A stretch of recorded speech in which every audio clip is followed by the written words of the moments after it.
So a fair chance employer has to do with the firm belief that every individual deserves a fair chance. An individual that maybe has had a history of incarceration or has some sort of kind of criminal background should not be defined by that very worst day. Think about whether or not you want to go around applying for jobs, having that reminded to everyone reading your application. We have the opportunity to prove out that nothing and no one is waste, that everything has value and everyone has value. People tend to be judgmental, you know. They don't understand why a person put themselves in the position that they are. They tend to not even give a person a chance to even get to know that person. Because, you know, they'll look at them like, hey, you was just locked up, so you just an automatic bad guy. Instead of sitting down, taking the time to talk to that person and understanding that person, where they came from, their lifestyle. Because, you know, I'm one of these people too. We could break this system, not fall back into that same category that we just came out of. I hope to prove that you can do anything you set your mind to, as long as you're willing to put forth the effort. Let's just use this stage to show people that we are better than what you perceive us to be. Tech Dump is an electronics recycling and refurbishing organization, and we use that business model as a work readiness tool, working specifically with adults who have had a history of incarceration or are in recovery from addiction.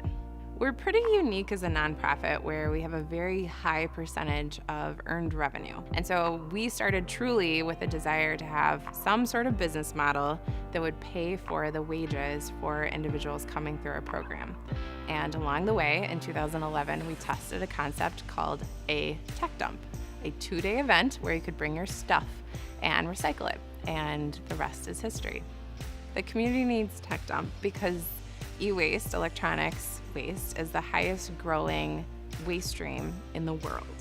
It is amazing the number of devices and electronics sitting in people's homes, sitting in storage closets at offices, and people just don't know what to do with it. And those items contain some, unfortunately, very hazardous materials, and they have amazing resources that we can actually turn back into the next electronic. So we have our social mission around training, our very important work around the environmental side, and then a really important piece on reselling this affordable technology. So when computers are retired, maybe from a large business, they still might have 3, 5, 7 years left of life on them. We can wipe the data, repair them, and sell them.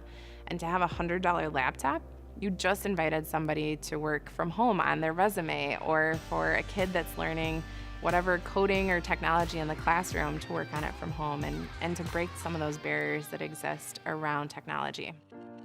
When I first started working at Tech Dump, I was amazed at just how challenging it truly was for a person to find a job because they had a felony in their background. For an individual that's coming out of incarceration, those gaps on a resume are immediate red flags to that employer.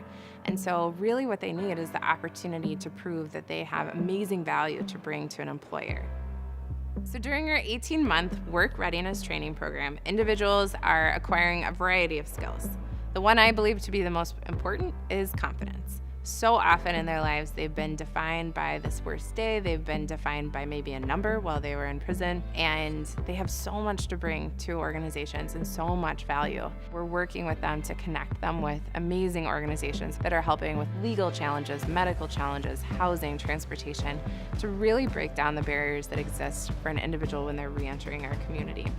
I truly believe that if a business wants to maximize its value to the community, it would structure as a social business, as a social enterprise.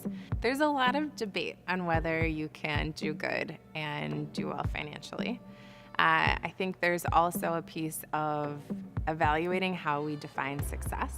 So it may be that Tech Dump has a completely break-even year, which most would say if you don't have a net profit contribution, that's not a good sign. But if in that year we recycled 4 million pounds of electronics and worked with 78 trainees, I have a hard time believing that that's not success. And so I think that we need to really look at those definitions. But I do believe that you can do both. It doesn't have to be one or the other. It sometimes feels like one big social experiment that you really can run a business with high ethics and high standards and be focused on your community impact while still paying your bills. And so to model that out and to prove it is just, it's an amazing opportunity. And so in that case, like, why wouldn't you want to start a social enterprise?